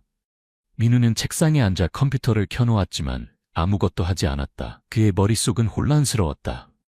아무도 말하지 않았지만 그는 거리에서 만난 당황하는 여인과 준서의 갑작스러운 안김이 여전히 두 사람의 마음속에 맴도는 것을 알았다. 준서는 민우가 3살 때 입양한 아이였다. 당시 아이는 보육원에서 왔을 때 마르고 말이 없고 영양실조와 경미한 정서장애 징후를 보였다. 그때 민우는 겨우 28세였고 결혼하지 않았으며 사업은 막 성공하기 시작했다. 사람들은 그가 그렇게 젊은 나이에 아이를 입양하는 것을 무모하다고 말했다. 하지만 민우에게 그것은 충동이 아니라 처음 아이의 눈을 봤을 때 느낀 이상한 유대감이었다. 함께 지낸 4년 동안 그는 준서에게 사랑, 교육, 여행, 그리고 부족함 없는 생활 등 최고의 것들을 제공했다. 하지만 그는 아이의 과거가 돌아올 것이라고는 전혀 생각하지 않았다. 그날 저녁, 민우는 음식을 방으로 가져와 아들의 침대 옆에 앉았다. 준서야, 아직도 오늘 있었던 일 때문에 슬퍼? 아이는 대답하지 않고 가볍게 고개만 끄덕였다. 네가 알고 있는 것을 아빠에게 말해줄 수 있을까? 잠시 후 준서가 고개를 들고 작은 목소리로 말했다. 아빠, 저는 그분이 엄마라는 걸 알아요. 왜인지는 모르겠지만 그분을 봤을 때 머릿속에 많은 것들이 떠올랐어요. 오래된 방, 엄마가 저를 재우던 목소리, 엄마와 제가 같이 했던 팔찌도 기억나요. 엄마 것은 빨간색이고 제 것은 파란색이었어요. 엄마는 그것이 우리 모자의 팔찌라고 했어요. 엄마가 저를 안고 재울 때마다 엄마는 그것을 만지며 나중에 네가 크면 왜 이게 끊어졌는지 이야기해 줄게라고 했어요. 민우는 그 말을 듣고 소름이 돋았다. 아이는 망설임 없이 말했고 상상이나 꾸며낸 이야기 같지 않았다. 준서가 지금 가지고 있는 팔찌는 보육원에서 아이와 함께 온 유일한 물건이었다. 당시 수녀들은 아이가 문 앞에 남겨졌을 때 이미 손목에 그것을 차고 있었다고 했다. 민우는 그것을 기념품으로 아이에게 주었는데 그것이 유일하게 남은 기억의 조각일 줄은 몰랐다. 다음 날 아침 민우는 보육원에 전화했다. 기록은 여전히 완벽했다. 그의 이름, 입양 날짜, 모든 서류가 합법적이었다. 하지만 그가 아이의 친부모에 대해 물었을 때 직원은 고개를 저었다. 아이는 어느 이른 아침에 버려졌고 서류도 없고 메모도 없었으며 팔찌 외에는 아무런 단서가 없었다. 당국에 보고했지만 아무도 아이를 찾으러 오지 않았다. 그때 아이가 말을 할 수 있었나요? 누구를 불렀나요? 특이한 점은 아이가 울지 않았어요. 첫 주에는 아무 말도 하지 않았는데 그 후 그림을 그리기 시작하고 엄마를 부르곤 했어요. 그게 전부예요. 그 정보는 민우를 충격에 빠뜨렸다. 아이는 말하지 않았지만 그림을 그리고 엄마를 불렀다. 모든 일이 단순한 우연이 아닐 수 있었다. 그날 밤 민우는 사람을 시켜 구걸 장소 근처 상점의 CCTV 영상을 확보했다. 한 중고 의류 상점이 거의 모든 장면을 촬영했다. 여인이 조심스럽게 다가오고 그녀의 눈에 눈물이 고이고 떨리는 손으로 아이의 어깨를 만진 후 비틀거리며 떠나는 모습이 보였다. 영상을 천천히 돌려보면서 민우는 한 가지 세부 사항을 발견했다. 여인이 작은 물건을 떨어뜨렸다. 오래된 손수건, 한쪽 구석이 찢어진 청록색이었다. 민우는 사람을 보내 현장 근처 노점상들에게 물어보게 했다. 한 음료 판매상이 즉시 손수건을 알아봤다. 네, 이건 이현숙 씨 것이에요. 그녀는 정말 가난해요. 길거리에서 자고 제게 물을 달라고 하곤 해요. 항상 이 손수건으로 얼굴을 닦는 습관이 있어요. 그녀는 사람들과 많이 대화하지 않고 구걸도 많이 하지 않아요. 그녀가 아직 이 근처에 있나요? 민우가 급하게 물었다. 네, 있어요. 보통 밤에는 저 뒷골목 버려진 주차장에서 자요. 요즘은 날씨가 추워서 열이 나기도 했어요. 이현숙. 처음으로 그 여인에게 이름이 생겼다. 민우의 마음속에서 그 이름은 마치 기억 속에서 온 희미한 부름처럼 울려 퍼졌고 아직 답을 찾지 못한 질문들을 열었다. 이것이 단순한 우연의 일치인지 아니면 운명이 조용히 잃어버린 어떤 것을 그 아이에게 돌려주려는 것인지. 다음날 아침 민우는 평소처럼 회사에 가지 않았다. 그는 비서에게 당일의 모든 회의 일정을 취소하라고 지시했다. 그의 머릿속에는 더 이상 계약, 주식, 비즈니스 전략이 없었다. 대신 구걸하는 여인의 놀란 얼굴과 이름 모를 이상한 눈물이 있었다. 그는 왜 자신이 그토록 집착하는지 설명할 수 없었다. 그저 스쳐 지나간 만남, 아이의 몇 초간의 감정 표현이었지만 그것은 지난 4년 그가 쌓아온 신념에 금이 가게 했다. 무언가 있었다. 그는 무언가가 숨겨져 있음을 알았고 그것을 밝히지 않으면 아들이 성장하는 것을 마음 편히 볼 수 없을 것 같았다. 오전 9시경 민우는 낡은 주차장, 저렴한 여관 뒤에 있는 버려진 땅 앞에 나타났다. 그의 비서는 이곳이 이현숙을 포함한 노숙자들의 정기적인 거처처임을 알아냈다. 이른 아침 바람이 차갑게 불었다. 무너진 벽 구석에서 그는 오래된 스웨터를 입고 몇 개의 판지로 덮인 채 웅크리고 있는 형체를 보았다. 여인은 발소리를 듣고 벌떡 일어났다. 눈에는 공포가 서려 있었다. 여전히 그 얼굴이었다. 야위었지만 분명했다. 당신이 이현숙 씨입니까? 민우가 부드럽게 물었다. 소리에 두려움을 주지 않으려고 노력하며 그녀는 대답하지 않고 뒤로 물러서며 본능적으로 옷자락을 당겨 가슴을 가렸다. 저는 잘못한 게 없어요. 아무것도 훔치지 않았어요. 알고 있어요. 저는 그냥 몇 가지 물어보고 싶었어요. 그날 있었던 일에 대해, 그 아이에 대해. 그의 이름은 준서예요. 그 말을 듣자 그녀는 깜짝 놀랐다. 그녀의 눈이 커졌다. 그녀는 돌아서서 두 손을 꽉 쥐었다. 침묵이 몇 분간 이어졌다. 단지 선풍기 소리와 멀리서 들려오는 자동차 경적 소리만 있었다. 마침내 그녀는 마치 자기 자신에게 속삭이듯 말했다. 그 아이가 저를 엄마라고 불렀죠? 저를 자기 엄마라고 했어요. 하지만 저는 기억이 나지 않아요. 아무것도 기억나지 않아요. 그녀는 머리를 감싸고 마른 손으로 목 뒤를 더듬었다. 그곳에는 희미한 흉터가 있었다. 전에 사고를 당했어요. 아무것도 기억이 나지 않아요. 제 이름이 정말 이현숙인지도 확실하지 않아요. 사람들이 그렇게 부르니까 그냥 따랐어요. 당신은 과거에 대해, 가족이나 아이에 대해 아무것도 기억하지 못하나요? 아니요. 단지 제가 팔찌를 한 아이를 안고 있었던 기억이 있어요. 제가 절반을 가지고 있었는데 잃어버렸어요. 잠을 잘 때마다 울음소리, 작은 방, 생강쿠키 냄새를 꿈꿔요. 민우는 숨이 멈췄다. 생강쿠키. 준서는 생강쿠키를 매우 좋아했다. 비록 민우가 절대 사주지 않았지만 아이는 항상 엄마가 만들어줬다고 했다. 그는 그것이 아이의 상상이라고 생각했다. 당신은 출산한 적이 있나요? 그가 부드럽게 물었다. 기억이 나지 않아요. 하지만 종종 아이를 안고 재우는 꿈을 꿔요. 저는 잘 자, 엄마가 여기 있어 라고 속삭이곤 해요. 그리고 꿈에서 울어요. 그녀는 갑자기 눈물을 닦았다. 찢어진 소매가 먼지로 얼룩졌지만 그녀의 목소리는 더 분명해졌다. 그날 아이가 저를 엄마라고 불렀을 때 저는 번개를 맞은 것 같았어요. 온몸이 떨렸어요. 저는 그 아이가 누군지 기억하지 못했지만 제 심장은 그 아이를 알아봤어요. 민우는 조용히 서 있었다. 오랜 사업 경험으로 그는 거짓말을 구분할 수 있었다. 그리고 그 앞에 있는 여인은 속일 의도가 전혀 없었다. 그녀는 심지어 복잡한 이야기를 지어낼 정도로 명석하지도 않았다. 그는 그녀에게 건강검진, 기억력 검사, DNA 샘플 채취를 위해 함께 가자고 요청했다. 그녀는 거부하지도 동의하지도 않고 고개만 숙였다. 만약 제가 정말 그 아이의 엄마라면 다시 그 아이를 볼 수 있을까요? 민우는 대답하지 않았다. 그 순간 그조차도 자신이 진실을 얼마나 듣고 싶은지 확신하지 못했다. 그날 그는 이현숙을 여관 근처의 작은 의료센터로 데려갔다.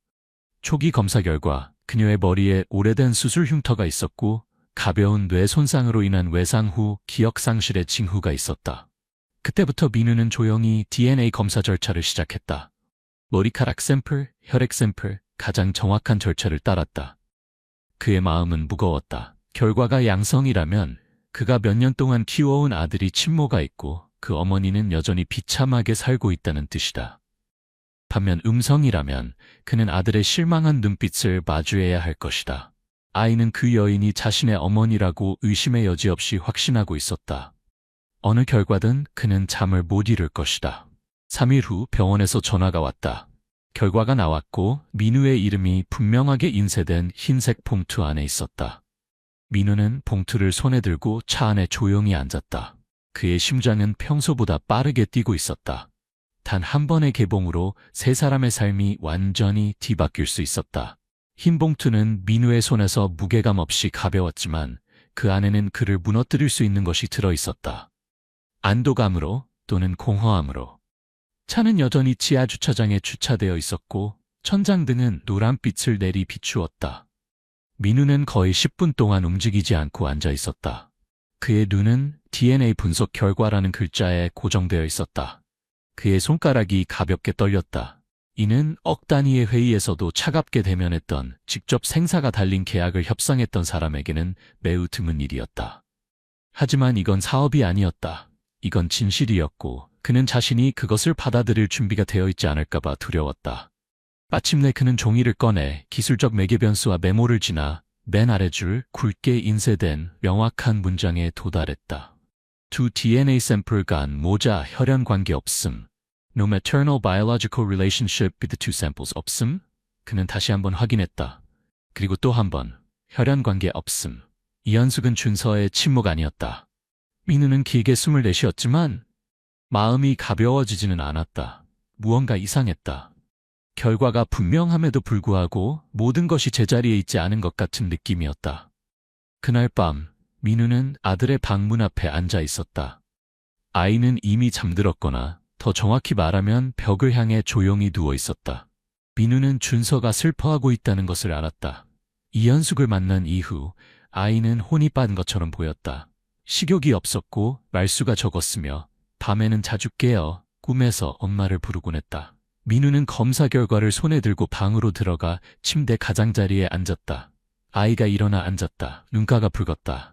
아빠, 왜 아직 엄마를 만나게 해주지 않아요? 민우는 손에 든 종이를 꽉 쥐었다. 그는 진실을 말했어야 했지만 희망으로 가득한 그 순진한 눈을 보니 마치 기적을 기다리는 듯했다. 그래서 그는 고개를 숙이고 말했다. 아빠가 좀 더 알아보고 있어. 아직 확실하지 않아요. 준서는 고개를 끄덕였다. 기쁘지도 슬프지도 않았다. 그는 베개를 안고 작은 고양이처럼 어둠 속에 얼굴을 묻었다. 다음날 아침, 민우는 이현숙이 치료 중인 의료센터를 찾아왔다. 그녀는 복도에 앉아 있었다. 여전히 얇은 재킷을 입고 여전히 버림받은 듯한 공허한 눈빛이었다. 민우는 그녀 옆에 앉았다. 결과가 나왔습니다. 그가 조용히 말했다. 그녀는 그를 바라보았다. 마치 판결을 기다리는 것처럼 보이다가 다시 고개를 돌렸다. 알았어요. 꿈에서만 본 거예요. 저는 그 아이의 엄마가 아니에요. 그녀의 목소리는 가을 바람처럼 슬펐다. 하지만 그녀는 이상하게도 침착하게 말을 이었다. 그런데 왜 제 마음은 여전히 진짜 아이를 잃은 것처럼 아픈 걸까요? 민우는 어떻게 대답해야 할지 몰랐다. 어떻게 이 여인에게 생물학적 증거는 없지만 그녀의 마음속 감정이 종이 위에 어떤 결과보다도 더 믿음직하게 느껴진다고 말할 수 있을까? 귀가하는 길에 민우는 검사실에 전화를 걸었다. 오랜 사업 경험으로 그는 서류가 틀리지 않을 수 있지만 사람은 실수할 수 있다는 것을 알았다. 검증해 주셨으면 합니다. 지난번 머리카락 샘플은 제 비서가 의료 전문가 없이 채취했습니다. 혹시 샘플이 섞였을 가능성이 있을까요? 전화 너머의 사람은 다소 놀란 듯했지만 대답했다. 저희가 기록을 확인해 보겠습니다만 원하신다면 병원에서 직접 감독하에 혈액 샘플을 다시 채취할 수 있습니다. 민우는 즉시 동의했다. 이번에는 그가 직접 이현숙을 데리고 가서 전체 절차를 다시 밟았다. 그녀는 반대하지 않고 그저 슬프게 미소 지었다. 더 이상 결과가 필요하지 않아요. 하지만 당신이 원한다면 따라갈게요. 두 번째 검사 결과를 기다리는 동안 민우는 만약 그녀가 정말 친모가 아니라면 왜 준서가 일치하는 기억을 가지고 있는지 궁금해졌다. 방, 자장가, 팔찌, 그리고 생강 쿠키 냄새까지. 혹시 아이의 기억이 투영된 것일까? 아니면 누군가가 진실 조작한 것일까? 그리고 작은 단서가 갑자기 나타났다. 민우의 비서가 옛 입양 서류를 다시 확인하던 중 이상한 점을 발견했다. 보육원에 아이를 맡긴 사람의 서명이 당시 직원 중 누구와도 일치하지 않았다. 서명은 흘려 쓴 피체였고 신분증 번호도 없고 주소도 없었다. 아이를 데려온 사람은 이름 없는 낯선 사람이었다. 보육원 문 앞에 아이를 놓고 간 사람. 지금까지 모습을 드러내지 않은 사람. 이제 민우는 준서의 입양 과정에 뭔가 문제가 있었다는 것을 분명히 느꼈다. 그리고 아마도 바로 그 정체불명의 여인, 준서를 데려온 사람이 모든 수수께끼의 열쇠일 것이다. 그렇다면 이현숙은, 이 거리에서 버려진 여인은 단지 지나가는 사람인지 아니면 과거의 어떤 조작의 희생자인지? 두 번째 DNA 검사 결과가 그 답이 될 것이다. 하지만 민우는 이제 진실이 때로는 숫자에 있지 않고 가슴이 끊임없이 말하는 것에 있다는 것을 이해하기 시작했다. 두 번째 DNA 검사 결과는 아직 나오지 않았지만 민우는 더 이상 기다리지 않기로 했다. 사업에서 삶과 죽음 사이에 서본 경험이 있는 사람으로서의 직감이 이 사건에 극도로 잘못된 무언가가 있다고 말하고 있었다. 그리고 만약 그가 뿌리까지 추적하지 않는다면 아마도 진실은 영원히 묻힐 것이다. 그날 아침 그는 준서의 방으로 들어갔다. 아이는 매일처럼 열심히 그림을 그리고 있었다. 하지만 오늘은 슈퍼히어로나 자동차가 아니라 나무로 지은 작은 집, 열린 창문, 앞마당에 낮은 식물들, 그리고 고양이 무늬가 있는 앞치마를 입고 문 옆에 서 있는 여인을 그렸다. 준서야, 이게 뭐니? 아이가 고개를 들고 잠시 망설이다가 작은 목소리로 말했다. 엄마가 살던 집이 기억나요. 정확히 어디인지는 모르겠지만 꿈에서 여러 번 봤어요. 향기 나는 식물들이 있었고 엄마는 그걸 따서 제 목욕물에 넣어주곤 했어요. 또 기억나는 게 있니? 비가 오던 날 엄마가 밖으로 뛰어나갔어요. 엄마는 절 꽉 안고 있었고 누군가 왔어요. 엄마가 소리쳤고 그 다음엔 아무것도 기억나지 않아요. 민우는 멈췄다. 그 기억은 꿈이라기엔 너무 구체적이었다. 그는 그림을 건축업계 친구에게 보내 어떤 스타일의 집인지 어떤 지역에 있을 수 있는지 분석해달라고 부탁했다. 3일 후 친구가 전화를 걸어왔다. 목소리에 약간의 흥분이 묻어났다. 80% 확신해. 내 아들이 그린 집 스타일은 영동 지역의 농업용 임시주택 형태야. 집 앞에 식물은 들깨인데 사람들이 약용으로 쓰는 야생 허브야. 고양이 무늬 앞치마는 아마도 옛날 보기 의류 공장에서 나온 흔한 디자인일 거야. 내 말은 출처를 추적할 수 있을지 묻는 거지? 현장 조사를 한다면 가능할 거야. 내 친구 중에 X도 민사사무소에서 일하는 사람이 있어. 예전에 농촌 지역 주택 기록을 담당했었어. 사진을 보내줘. 찾아달라고 할게. 일주일 후 친구가 메시지를 보냈다. 강원도 양구군 노현면에서 그림과 거의 똑같은 집을 찾았다고 했다. 민우의 심장이 빠르게 뛰기 시작했다. 집은 이미 버려져 있었다. 지역 관계자들에 따르면 집주인은 이현숙이라는 이름으로 어린 아들과 함께 혼자 살았으나 5년 전에 실종되었다고 한다. 행방이 확인되지 않았다. 이웃들은 무슨 사고가 있었다고 했고 그 후 어머니와 아들 모두 다시 나타나지 않았다고 했다. 이현숙, 노숙자 여인의 이름과 같지만 아직 증거는 없었다. 민우는 서둘러 그곳으로 향했다. 집은 작은 언덕 뒤에 숨겨져 있었다. 목재는 이미 썩고 함석 지붕은 여기저기 구멍이 나 있었지만 여전히 옛 생활의 흔적이 남아 있었다. 그가 들어가자 이상한 느낌이 전신을 감쌌다. 마치 누군가의 꿈속으로 걸어 들어가는 것 같았다. 작은 방에서 그는 오래된 양철 상자를 발견했다. 안에는 몇 가지 아이 물건들, 낡은 소년용 스웨터, 귀가 찢어진 봉제 인형, 그리고 반쪽짜리 빨간색 팔찌가 있었다. 팔찌는 준서가 차고 있는 것과 정확히 같은 모양이었다. 그의 온몸이 차가워졌다. 손이 떨리기 시작했다. 그는 그 물건을 기억의 파편처럼 조심스럽게 들었다. 그는 팔찌를 가지고 돌아와 준서의 것과 비교했다. 두 개는 마치 퍼즐 조각처럼 완벽하게 맞아떨어졌다. 검사가 필요 없었다. 그는 이것이 우연일 수 없다는 것을 알았다. 아이가 정확한 집을 그리고 들깨 냄새를 기억하고 반쪽 팔찌를 가지고 있는데 그것이 먼 산촌에 숨겨진 나머지 반쪽과 일치한다는 것은 진짜 기억일 수밖에 없었다. 하지만 그렇다면 왜 DNA 결과는 모자 관계가 아니라고 나온 것일까? 이제 민우는 단순한 실수보다 더 큰 무언가를 의심하기 시작했다. 신원 도용, 위조된 서류일 수도 있었다. 그리고 그는 전화를 받았다. 민우 씨 맞으세요? 저는 정미란이라고 합니다. 4년 전 봉화보육원에서 근무했던 의료 직원이에요. 당시에는 퇴직했었지만 최근에 인터넷에서 당신 소식을 보고 옛 일이 생각났어요. 한 여자가 아이를 안고 와서 맡겼어요. 당시 아이는 열이 있었고 입에선 엄마 연숙이라고 중얼거렸어요. 그 여자는 가족처럼 보이지 않고 도망치는 사람처럼 보였어요. 민우는 굳어버렸다. 이현숙의 아이를 데려간 낯선 사람. 도대체 무슨 일이 있었던 걸까? 누가 모자를 갈라놓았을까? 그리고 왜? 거기서 그치지 않고 민사사무소에서 일하는 친구가 추가 정보를 전했다. 방금 알아냈는데 이현숙이라는 이름의 사람이 4년 전에 잘못 사망 신고된 기록이 있어. 이유는 실종되어 아무도 찾지 않아서 지역에서 사망 신고를 했어. 하지만 시신도 없고 법의학적 확인서도 없어. 이상하지 않아? 민우는 아무 말도 하지 않았다. 그의 마음속에는 이제 당혹감만이 아니라 분노도 있었다. 누군가가 의도적으로 한 어머니를 실종시켰고 누군가가 살아있는 사람을 매장했다. 그리고 아마도 준서는 납치되어 신원이 바뀌고 과거가 감춰진 것일지도 모른다. 두 번째 DNA 결과는 아직 도착하지 않았다. 하지만 이제 민우는 준서를 위해서뿐만 아니라 자신의 꿈조차 믿지 못하는 채 세상 한가운데서 조용히 살아가는 여인을 위해서도 모든 것을 밝혀야 한다는 것을 알았다. 새로운 여정이 시작되었다. 이 여정은 단지 한 아이에게 어머니를 찾아주는 것이 아니라 이 세상이 잊어버린 한 사람에게 신원을 돌려주는 여정이었다. 민우는 강원도에서 온전한 빨간 팔찌를 들고 돌아왔다.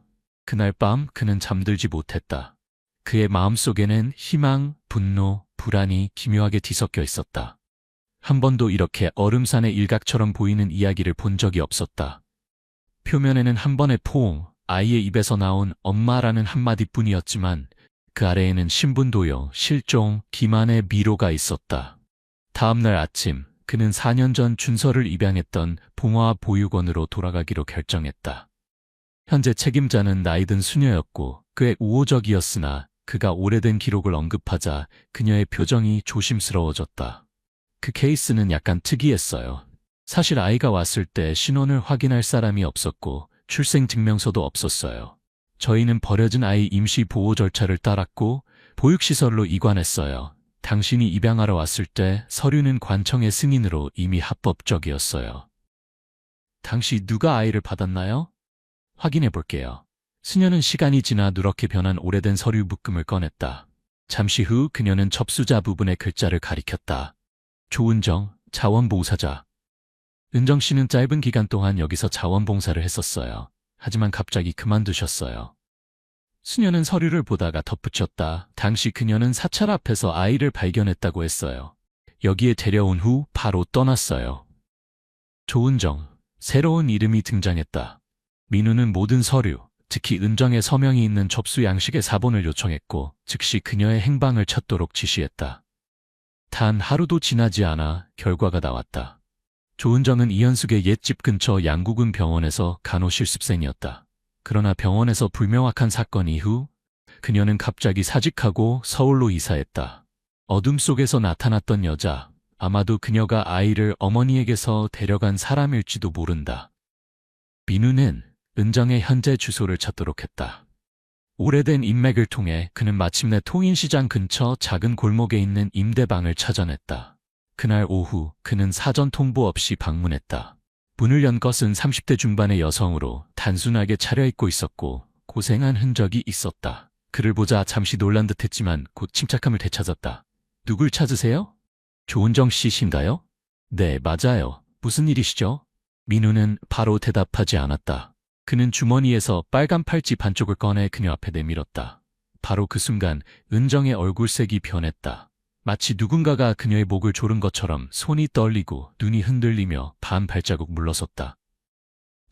저는 이게 뭔지 모르겠어요. 그럼 이현숙이라는 이름은 아시겠군요? 은정은 셔츠 가장자리를 꽉 움켜쥐었다. 잠시 후 그녀는 민우의 시선을 피하려는 듯 얼굴을 돌렸다. 그건 이미 지난 일이에요. 저는 관련 없어요. 관련 없다고요? 당신은 강원도에서 서울의 보육원으로 아이를 데려왔고 주워왔다고 말했죠. 하지만 실제로는 그 아이를 친모의 집에서 데려온 사람 아닌가요? 전 나쁜 의도가 없었어요. 저는 아무도 납치하지 않았어요. 그녀의 목소리는 점점 약해졌고 마치 벽에 몰린 것처럼 느껴졌다. 그러더니 갑자기 은정이 울음을 터뜨렸다. 이렇게 모든 일이 커질 줄 몰랐어요. 당시 저는 지역의료원에서 간호실습생이었어요. 비가 많이 오던 밤 누군가가 사고를 당한 여성을 응급실로 데려왔어요. 그녀의 머리에서 피가 나고 의식이 없었으며 신분증도 없었고 어린 아들만 있었어요. 저는 며칠 동안 두 모자를 돌봤어요. 아이는 엄마 연숙이라고 불렀고 어머니는 의식이 없었어요. 당시 병원은 너무 붐볐고 찾아오는 사람도 없었어요. 누군가는 그녀가 유랑민이라 아무도 모른다고 했죠. 그 후 그녀는 의식을 찾았지만 아무것도 기억하지 못했어요. 이름도 자신의 아이가 누구인지도 몰랐어요. 경영진은 보증인이 없으면 둘 다 복지시설로 보낼 거라고 했어요. 하지만 저는 그렇게 되면 모자가 헤어질 것을 알았어요. 저는 두려웠어요. 아이를 데려가 경상북도에 있는 제 시어머니 댁으로 데려갔어요. 그들이 입양한 아이라고 거짓말했죠. 하지만 그들은 동의하지 않았고 결국 제가 아이를 보육원에 데려가서 이름을 바꾸고 흔적을 지웠어요. 더 나은 삶을 살 수 있을 거라 생각했는데 은정은 말을 끝내지 못했다. 민우는 아무 말도 하지 않고 그저 그녀를 오랫동안 바라보았다.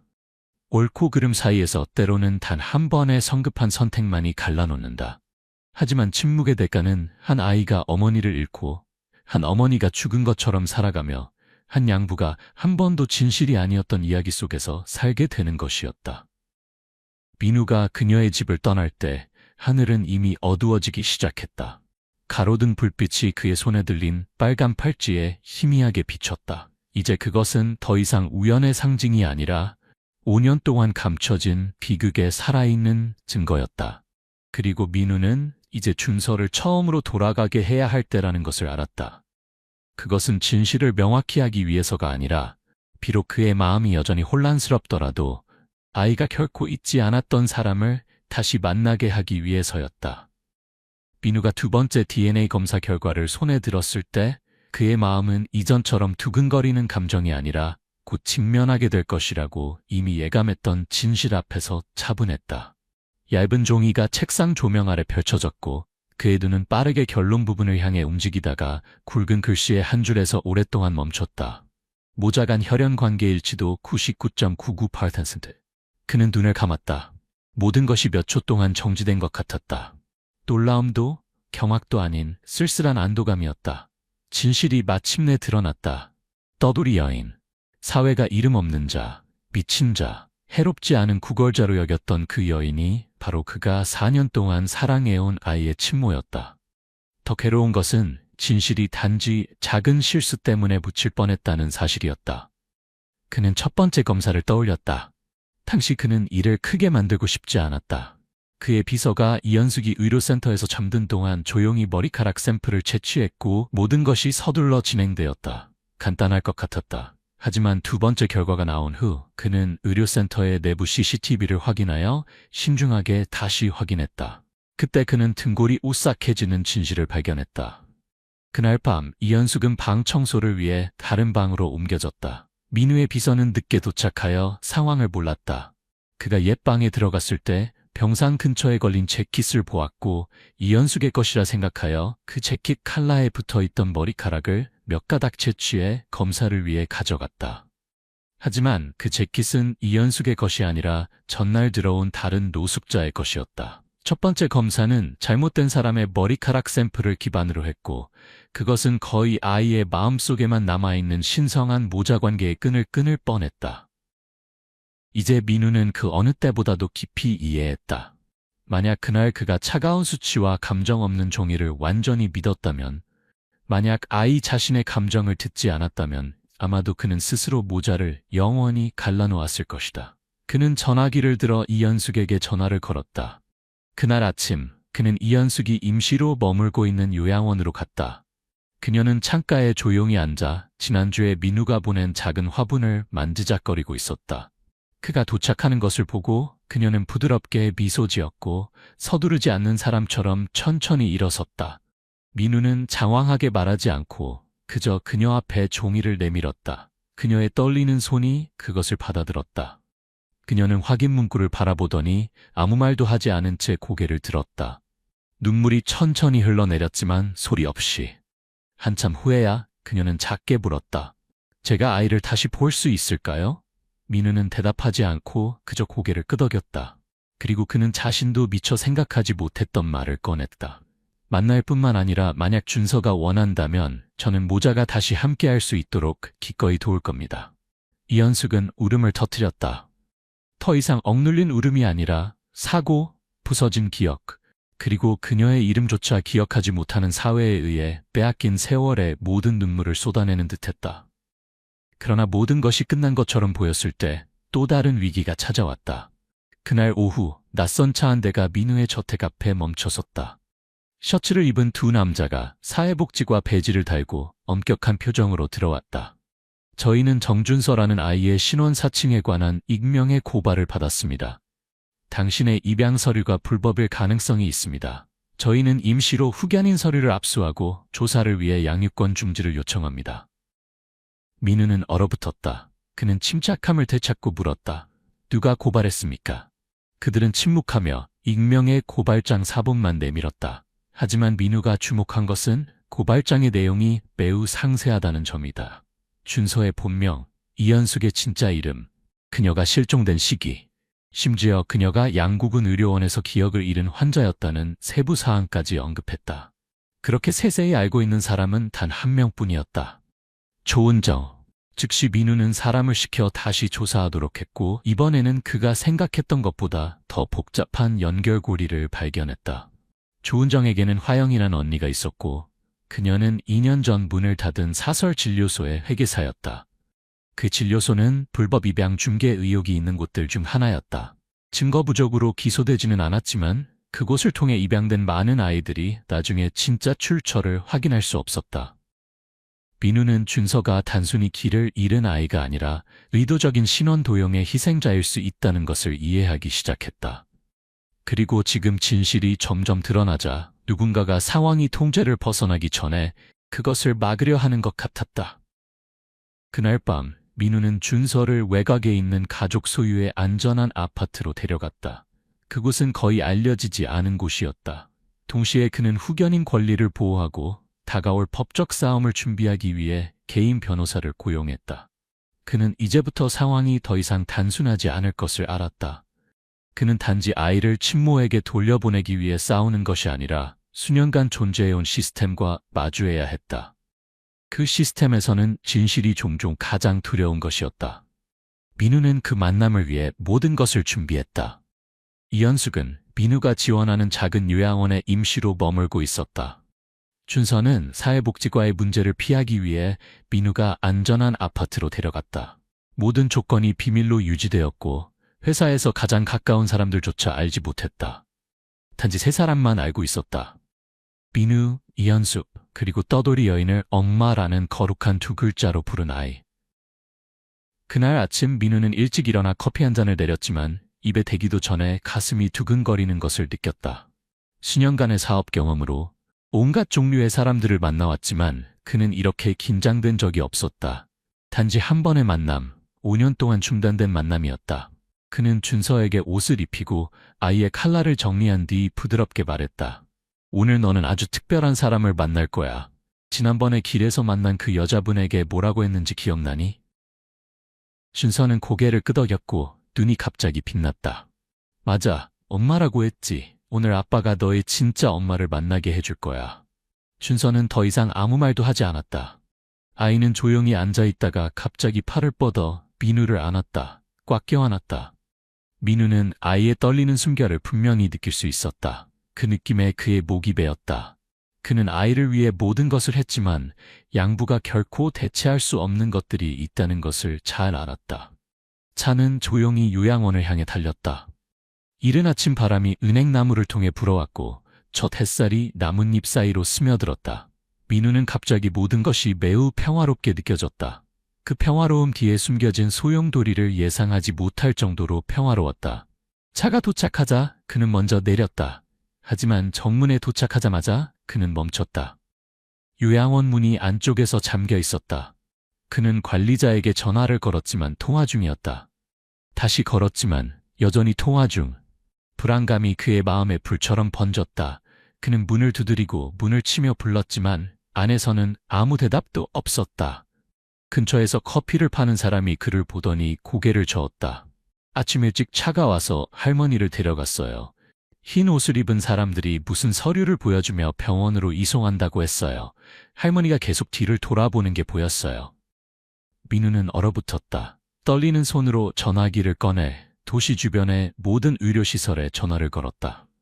어느 곳에도 이현숙이라는 이름으로 입원한 사람은 없었다. 오후가 되어서야 그는 업계 지인으로부터 전화를 받았다. 이현숙과 일치하는 노년 여성이 빈딘에 있는 사설 요양시설로 이송됐다는 소식을 들었어. 정신질환으로 행동 능력이 상실된 환자로 이송됐다고 해. 민우는 충격을 받았다. 그날 밤 그는 변호사와 함께 그곳으로 갔다. 시설 문은 굳게 닫혀 있었고 경비원은 말했다. 외부인 출입 금지입니다. 민우가 모든 서류, 법적 후견인 증명서, 심지어 이현숙이 준서의 어머니임을 증명하는 DNA 검사 결과까지 제시했지만 소용없었다. 그들은 간단히 말했다. 이 파일은 철회되었고 새 보증인은 조은정 씨입니다. 은정? 또 그녀군요.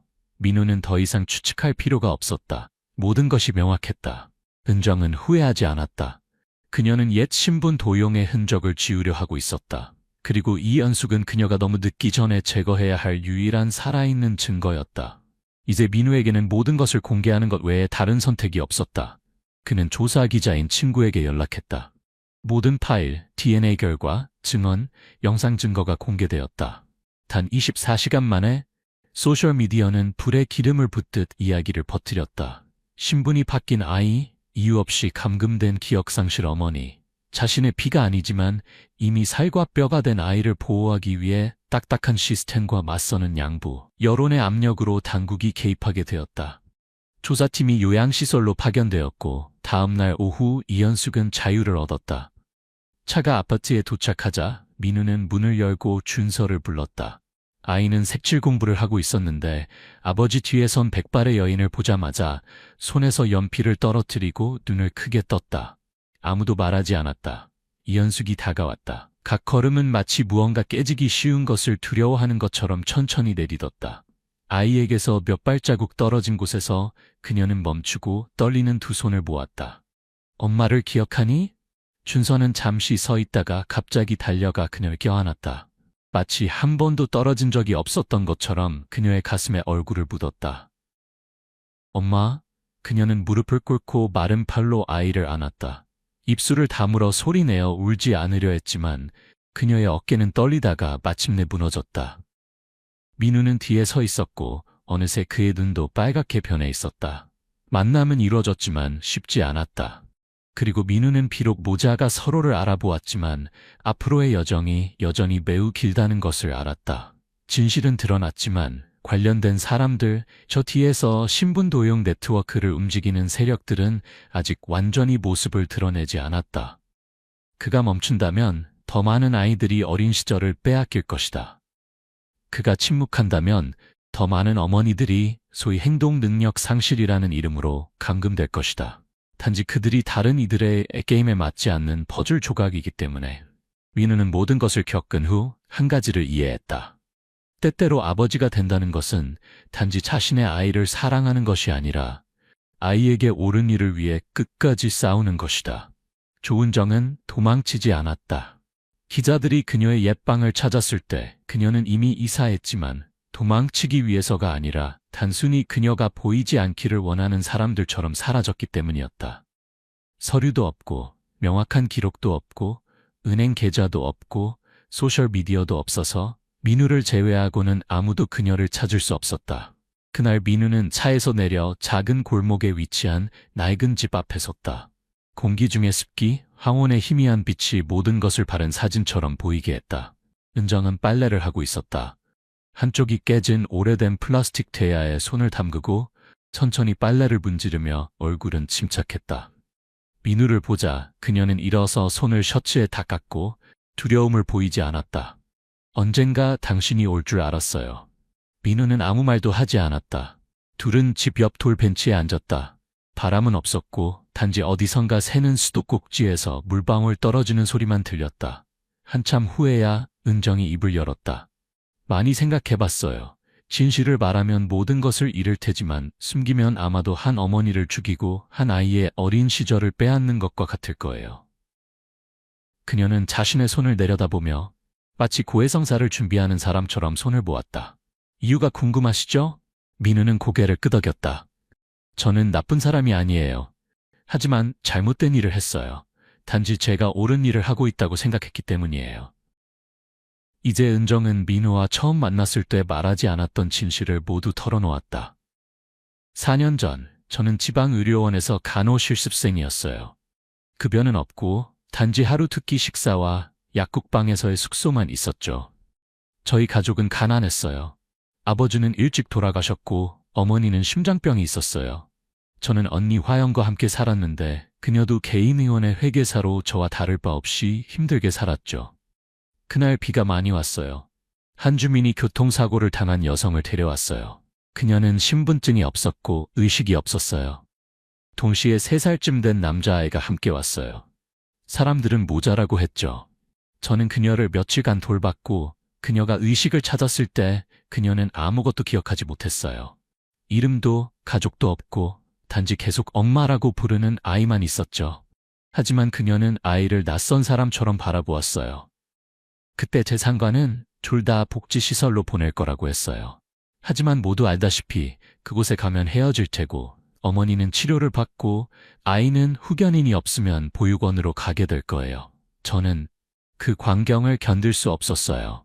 저는 아직도 그 아이가 찢어진 귀를 가진 봉제 인형을 안고 밤에 훌쩍이며 울던 모습이 기억나요. 저는 그의 어머니가 아니었지만 그때 무언가를 한다면 더 나을 수 있다고 생각했어요. 그래서 아이를 데려갔어요. 집에 데려갔더니 언니가 화를 냈어요. 불법이라고 했죠. 하지만 며칠 후 언니가 제안을 했어요. 누군가 입양할 아이가 필요하다고요. 약간의 돈을 벌 수 있을 거야. 생각해봐. 네가 어떻게 아이를 키울래? 감당할 수 없을 거야. 저는 거절했어요. 저는 몰래 아이를 데리고 외곽의 보육원으로 데려갔어요. 절 앞에서 발견했다고 거짓말했고 신원을 알 수 없다고 했어요. 그리고 그곳을 떠났죠. 그걸로 끝난 줄 알았어요. 하지만 그 결정이 세 사람의 인생을 바꿔버릴 줄은 몰랐어요. 몇 년 후, 저는 우연히 뉴스에서 그 아이의 사진을 봤어요. 독신 젊은 재벌이 남자아이를 입양했다는 기사였어요. 저는 즉시 그를 알아봤어요. 제가 접수 서류에 임시로 준호라고 이름 붙였던 그 아이였어요. 저는 기쁨과 두려움이 뒤섞였어요. 기뻤던 건 적어도 그가 제대로 된 삶, 사랑받는 삶을 살고 있다는 것이었죠.